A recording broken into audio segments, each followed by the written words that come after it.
Hi, good evening. My name is Tova Hartman, and I've been asked to open up this session. Yeah, okay. The session that is focusing on questions of human dignity and rights in our religious traditions. And I'd like to speak about 2 minutes on a personal note. And I'd like to speak on something that's a little less sweet than we have talked about before. And that is that for some of us who were very committed to our religion in its traditional way, who grew up in traditional Judaism, and I will speak just one perspective as a woman, I did not have rights. And I felt very strange when people would say to me, even if I was sitting in the back of the synagogue behind a wall, that you're feeling something is wrong with your feelings that you feel that you don't have rights. And the question was, what is wrong with you? Because don't you see, our tradition is pure, is perfect. It was always that way. And if you feel uncomfortable, the problem is with you. It cannot be in our perfect tradition. Now, as someone who's a professor of psychology, one of the definitions we have of insanity is when you think you're the only sane person. But as a teacher who trains psychologists, I always tell my students that you have to be that one who's going to sit with that child who feels that they're insane and affirm their sanity. Difference does not mean that something is wrong with you. And growing up, I remember appealing to so many different men in authority, saying something is wrong. And so at some point, some people said, if you don't like it, go change it. But what they really meant was go away and change it. And I was saying, you cannot send me away. I think that I would say in my life, my rebellion was that I stayed. And I believed that there had to be a place for me in what we call traditional Judaism. That doesn't mean that everybody had to agree with me, but that the religious search that I had, or my understanding of what rights meant, had to have a place in traditional Judaism. I could not live in traditional Judaism when it was told me that yes, you can be a neurosurgeon, and not only that, if you will not be a neurosurgeon, if they would not accept you, you can take it to every Supreme Court. But if you wanted to lead prayer, you have no place with us.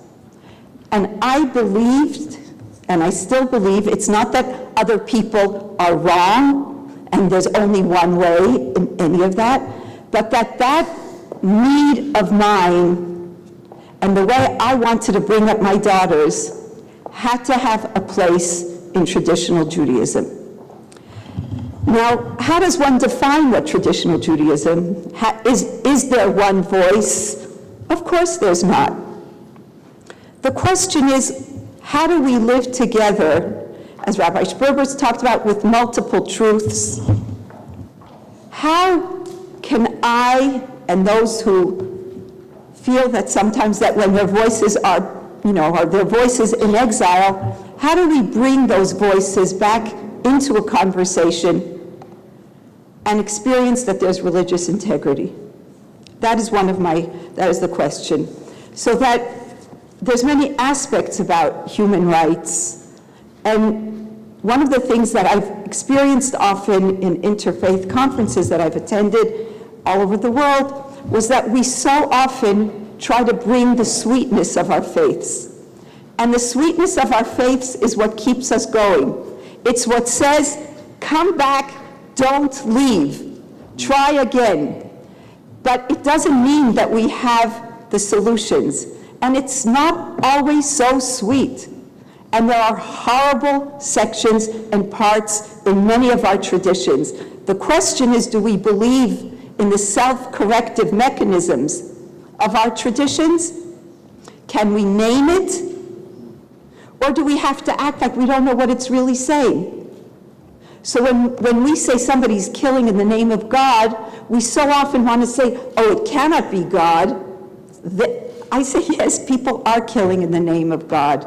People are doing horrible things also in the name of religion.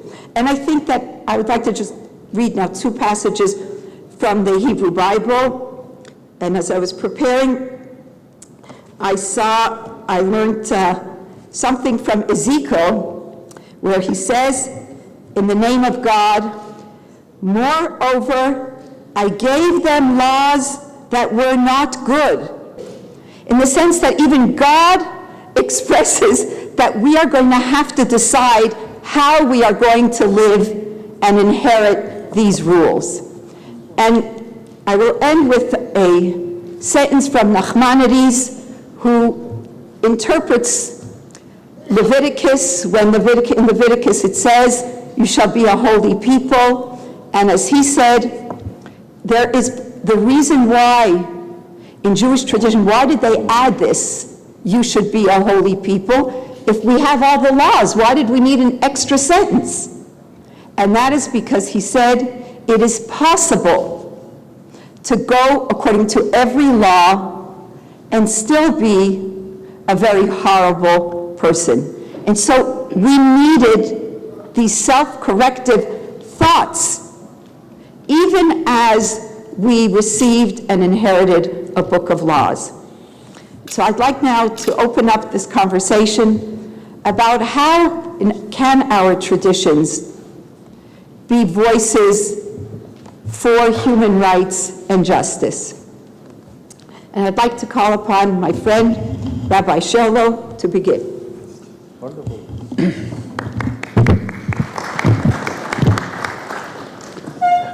Shalom, I'm very excited to be here, and I'll follow Professor Hartman by not being sweet, and we'll try to share with you my internal debates. It's a kind of an echo of things that I am debating in order to share with you not the politically correct and not the politeness, but really our main problems, our main debates.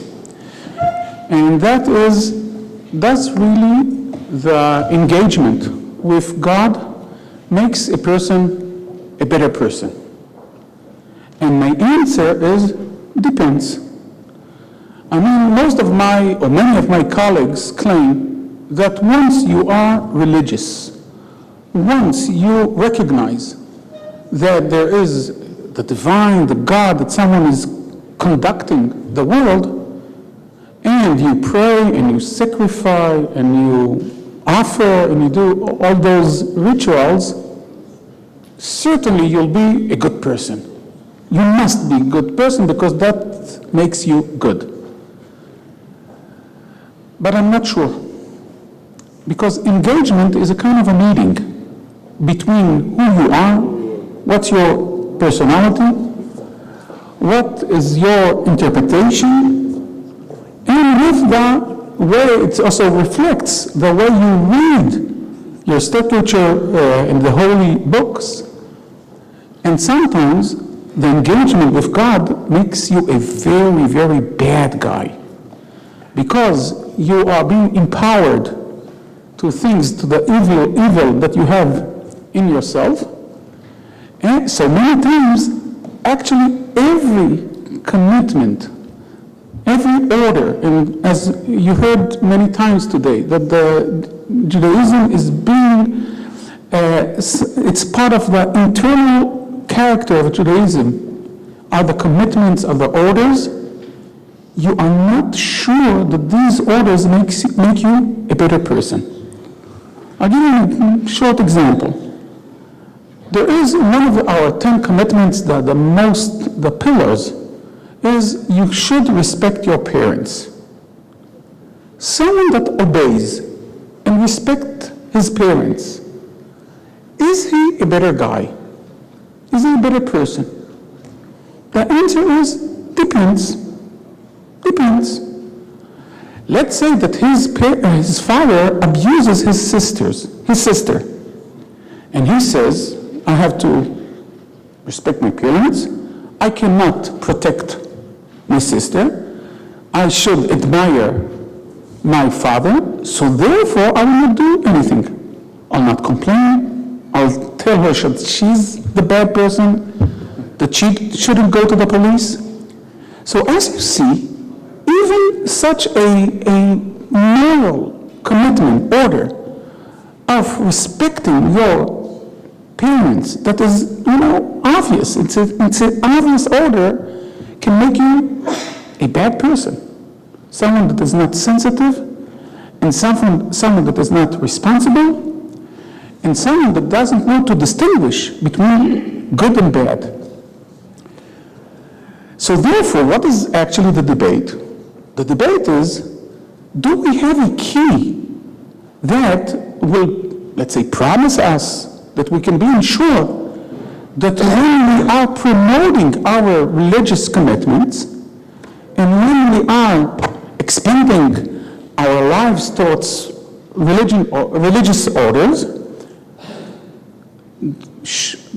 eventually we'll be better persons or bad ones?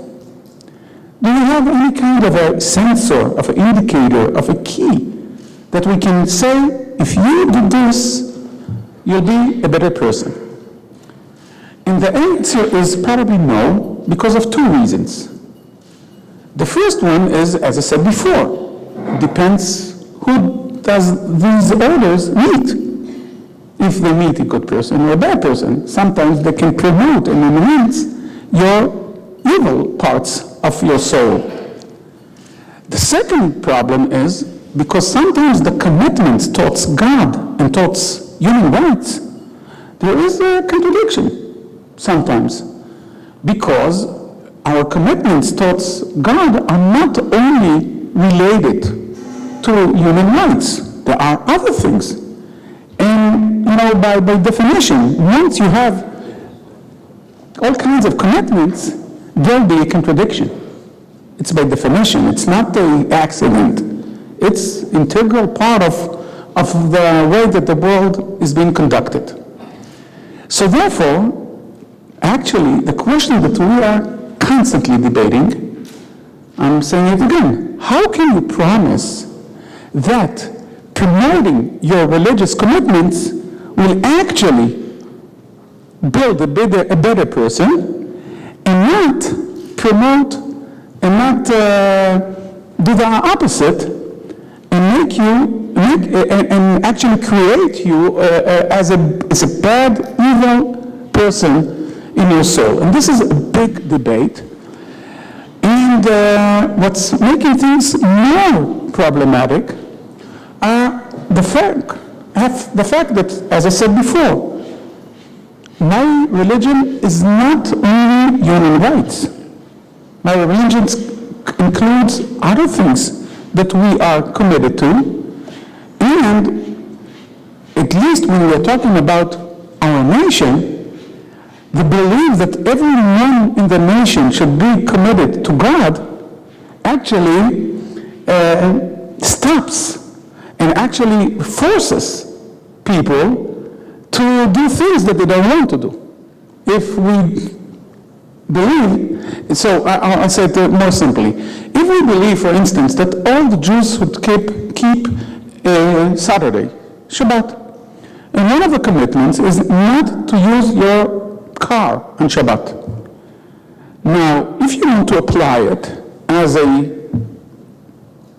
a nation, actually it avoids and it stops individuals to drive their private car. So this is actually harms their freedom of choice. But it's part of the commitment towards God. So it's a really complicated issue. So what I would have asked and what I would have been very happy to learn here from other faiths and other cultures is the answer to this question. How can you promise, or how can you ensure, or at least how can you know a little bit about the engagement between your religion and your personality, and be sure as a rabbi, as a leader, some kind of a leader, that everything that you teach, everything that you transfer, every commitments to your tradition will make your students and the believers better people than bad people. This is the great question that I think we should share. I only want to apologize. According to the Jewish calendar, we started the academic year now, and I'm jumping from teaching and being here, teaching and being here. So a few parts of the sessions I will not be here, but I will be very, very happy to listen and to know and to learn things from your knowledge. Thank you very much.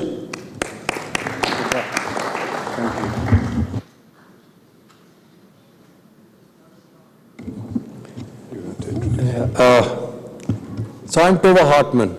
Don't just... But you speak the language better. That's all. So, Reverend Tanenori Tanai, please.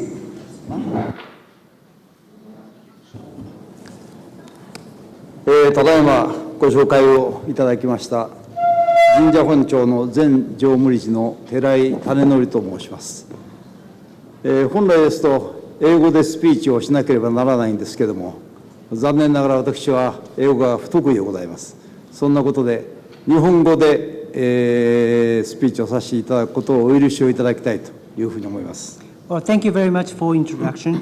I am Tanenori Terai, a former managing director of Jinja Honcho, the Association of Shinto Shrines. Well, I am supposed to speak in English, but unfortunately, I am not capable of it. So I dare speak in Japanese.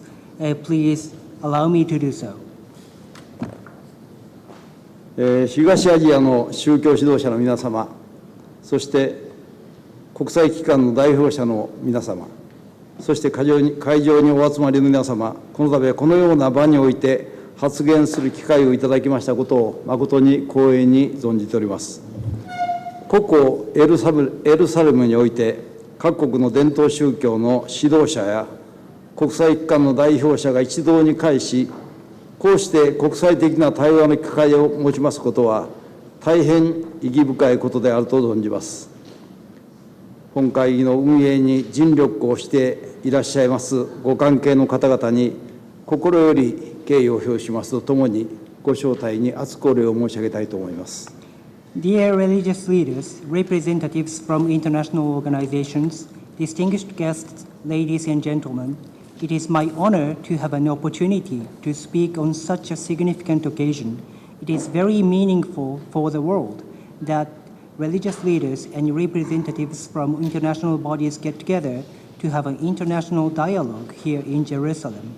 Also, I would like to show my deepest gratitude and appreciation to the organizing committee of this important meeting. 私は日本の伝統宗教である神道の聖職者を代表してこの会議にやってまいりました。日本には今日およそ8万の神社がございます。私が日頃宮司を務めております神社もその中の一つであります。神社本庁はそうした日本中の神社を包括する組織であり、伝統宗教という立場から日本の伝統の保持と次世代への継承を主な目的としてさまざまな活動を行っております。I am here as a priest to represent Shinto, Japan's traditional religion, today in Japan, there are approximately 80,000 Shinto shrines, or jinja in Japanese. I am chief priest of one of them. Jinja Honcho, or the Association of Shinto Shrines, is an organization to administrate Shinto shrines all over Japan and commits various activities as a traditional faith to preserve and inherit Japanese traditions to the next generations. 神道とは日本固有の信仰であります。日本では古くから自然界の生命力や偉大な存在を神として表現し、崇敬をしてまいりました。そうした日本人の信仰を私たちは神道と呼んでおります。日本人が八百万の神と呼ぶように、神道の神は唯一の創造主ではございません。私たちの生活に深い関わりを持ち、私たちの生命にも多くの影響を及ぼしている太陽や月、海、山、雨、火、雷などの自然や、また国家や社会に多大な貢献を果たした先人たちが神として祀られ、崇められております。私が宮司を務めます天満宮も、約1000年前の偉大なる政治家であり、学者であった人物を神として祀っている神社であります。For those who are not very familiar with Shinto, Shinto is an indigenous faith of the Japanese. Since the ancient times, Japanese people have expressed the divine energy or life force of the natural world as kami and have worshipped them. Such Japanese way of understanding the natural world is called Shinto. Literally, there are 8 millions of deities, and there is no one single omnipotent creator in Shinto. Natural elements such as sun, moon, sea, mountains, rain, fire, and thunder are worshipped. Individuals who have made a great contribution to the state or society are also worshipped as deities. The Shinto shrine I serve as chief priest enshrines a historical figure who was a great politician and a scholar about 1,000 years ago. こうした信仰を産業化社会を経た現在の日本人も考え方や価値観の基盤として継承をいたしております。お正月にその年の幸せを祈る初詣では、大井神社では3日間に300万人以上の人がお参りをいたします。また、先ほど日本にも8万の神社があると申し上げましたが、日本中のコンビニエンスストアはすべて合わせておよそ5万店ぐらいであります。日本ではコンビニエンスストアよりも神社の数の方がずっと多いわけであります。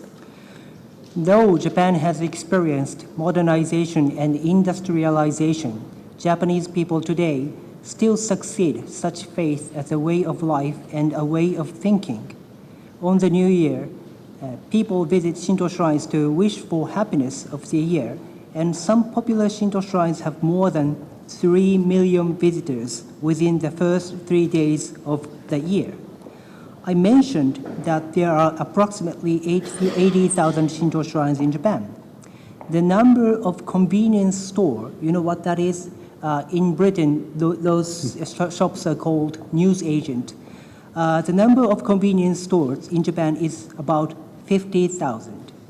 According to these numbers, you can imagine that Shinto shrines are more familiar and more convenient to people than convenience stores.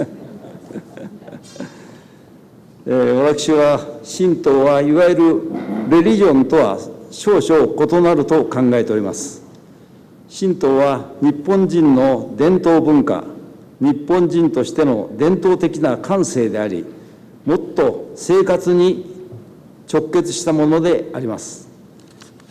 祖先より受け継いできた命や自然に対する感謝の畏敬の念を表現したものが神道なのだというふうに思っております。日本人は大昔から神々や祖先を自然の中に見出し、神々や祖先と共に自然を崇拝し、そして自然の神に祈りを捧げて、自然の恵みに感謝をするという価値観を持ってまいりました。神道の聖職者はそのような人々と神々との仲を取り持つ存在であります。I think that Shinto is something different from what is expressed as religion. Shinto is a Japanese traditional sensibility, and it is directly linked with people's life. We have succeeded our lives from ancestors, together with respect and appreciation to nature. Shinto is an expression and a narrative of such feelings. Through the history, Japanese people found and noticed the existence of divinities and ancestors within nature and worshipped them. By doing so, people have fostered the value that offers prayer to nature and appreciate the gifts from nature. We, priests of Shinto, have a role to work between people and divinities. さて、世界の状況に目を向けますと、今も目まぐるしく変化を遂げております。それは古くからの価値観を受け継いでいる日本においても同様の同じことであります。皆様ご承知のとおり、人類史上初めて原子爆弾が日本に投下され、そして第二次世界大戦が終結をし、すでに70年の月日が経過をいたしました。日本の国民に終戦が知らされたまさにその日、私はちょうど12歳の誕生日を迎えておりました。以来私は焼け野原から平和な国として復興と発展を遂げていく日本をこの目で見ながら育ってまいりました。When we look around the world, we can see rapid and drastic changes everywhere. The same can be said in Japan, where traditional value is still maintained. More than 70 years have passed since the end of the Second World War, in which atomic bombs were dropped first time in the history of the human beings. On the very date that Japanese people were informed of the end of the war, I became 12 years old. Since then, I have witnessed the recovery and development of Japan as a peaceful country. しかし一方で世界を見渡しますと、この70年は必ずしも平和と発展に満ちたものではありませんでした。悲惨な体験をしたにもかかわらず、人類はまだ争うことをやめておりません。また世界経済の規模は確かに大きくなりましたが、必ずしも全ての人々が豊かで幸せな生活を送れるようになったわけではありません。むしろ経済的発展を優先するあまり、人間性が犠牲にされていることさえあると言えるのではないでしょうか。However, as we look around the world, it is difficult to say that the world is filled with peace and prosperity in these 70 years. In spite of the devastating experience, human beings have never stopped fighting. Although the scale of world economy has surely grown bigger, not everyone is enjoying happy life. Rather, focusing too much on economical development, we might be disregarding the humanity. 日本においては戦後、憲法に明記された政治と宗教の分離を厳格に考えるあまり、政治や教育から宗教的な側面を必要以上に排除してまいりました。またそうした中で、神道は一部の人々から不当な扱いを受けることもありました。そのためか、日本は戦後、世界有数の経済大国として発展しながらも、大切な何かを見失ってしまったのです。In Japan, after the Second World War, the new constitution prohibits the government to have any relationship with religious organizations. Taking this article rigidly, too strictly, the government tried to remove any religious aspect from politics and education more than necessary. Due to this attitude, Shinto sometimes experienced unfair treatment by some people. Through this process, although Japan has become one of top developed countries, it has left something important behind. しかし、そのような日本社会も近年また変化が見られるようになりました。日本は5年前、かつて経験したことのないほどの震災に襲われ、世界中から多大な援助をいただきました。この大震災によって人知を超えた自然の力や人々の助け合いの大切さを実感した多くの日本人は、これまでの生き方を見つめ直し、神道に象徴されるような日本の伝統的な価値観を見直し始めたようであります。そうした中で私たちは、現実の社会問題を考える上においては、政治的な取り組みだけでは解決しない問題があるのだということに改めて気がつきました。国際社会ではこれまで多くの問題に対し、さまざまな政治的取り組みが行われてまいりました。しかし、それらの取り組みが全てが成功しているとは言い難いのが現実です。その理由はおそらく技術的、政治的側面ばかりに注目し、人々の心のありように目を向けてこなかったからではないでしょうか。Recently, the Japanese society is observing change in its nature. 5 years ago, a huge earthquake hit Japan, and people from all over the world sent support and love.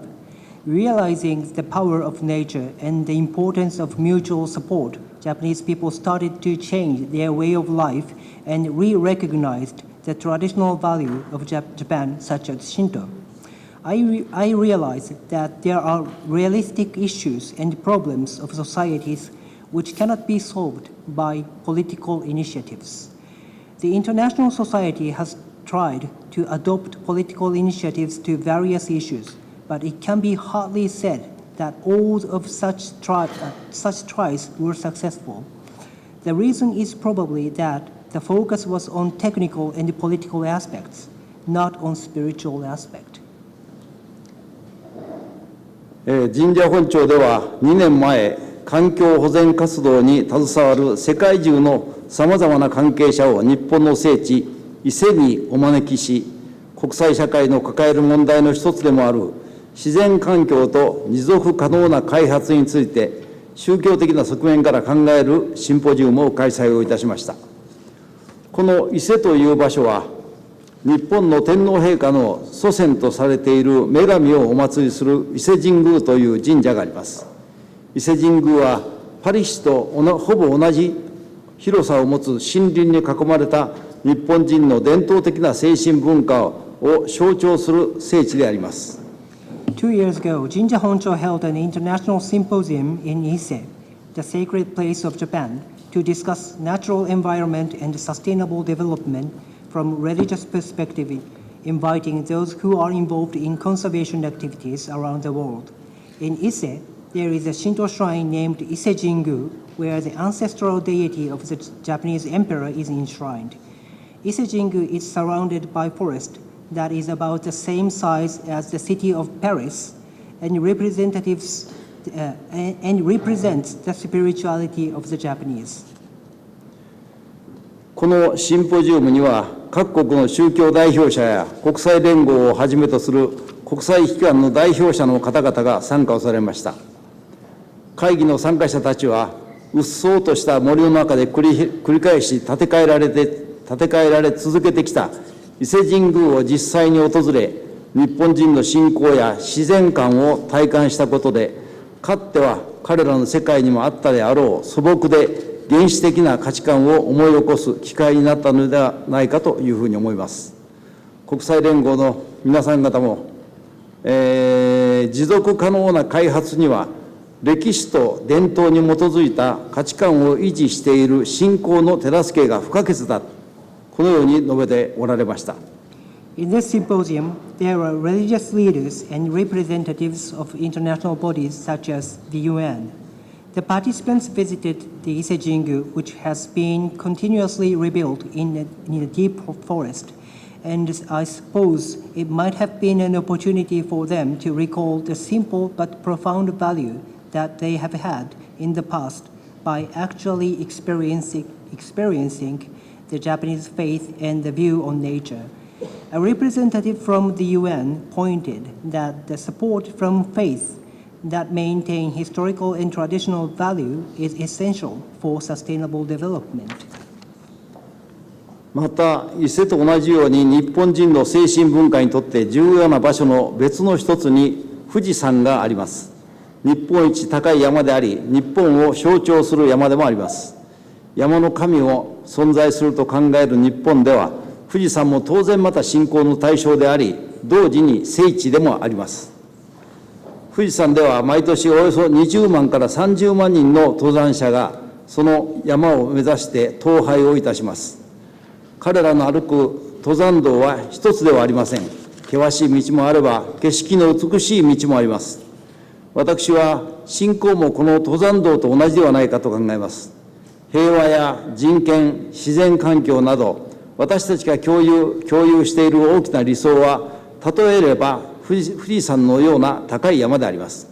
そうした同じ理想という山頂を目指すにも、いろんな道があると思います。そこで重要なことは、さまざまな道が他にもあるのだということを、それぞれがお互いに認め合う精神などではないでしょうか。Along with伊勢神宮, world-famous Mount Fuji is also a spiritual important heritage for the Japanese. It is the highest and symbolic mountain of Japan. Since there are deities of mountains in Japan, Mount Fuji is naturally an object of worshipping and is a sacred place. Every year, about 200,000 to 300,000 people walk up to the top. They take various routes. Some are steep and rugged, and some are with beautiful view. I suppose faces are the same as the routes to the top. Peace, human rights, natural environment. Such issues and goals we share are, in other words, high mountains like Mount Fuji. There are various routes we can choose and take to the top, the shared goal. What is important is an idea to admit the existence of other routes to the goal. これは宗教間のことだけに限りません。政治と宗教も同じ理想を目指していくために、それぞれが互いに相手の道を認める必要があります。なぜならば、世界の諸問題の解決に大きな役割を果たしているのは政治に携わる人々ですが、その際に人々の精神的な側面の問題解決も不可欠であります。そうして、その精神的側面を担うことができるのは、宗教者を除いて他にはありません。私がこうしたことを申し上げられるのも、その重要性を共有できると考える皆様方のお集まりのこの会議だからこそです。This is not only about religion. Politics and religions should admit each other in order to achieve this shared goal, because politicians are surely involved in resolving various issues of the world, and in order to do so, taking care of people's spiritual aspect is inevitable. Those who can take care of a spiritual aspect are no one but religious people. I am saying this here in this conference because I believe you are the ones who can share the importance of this idea. 信仰とは古くから伝えられてきた先人の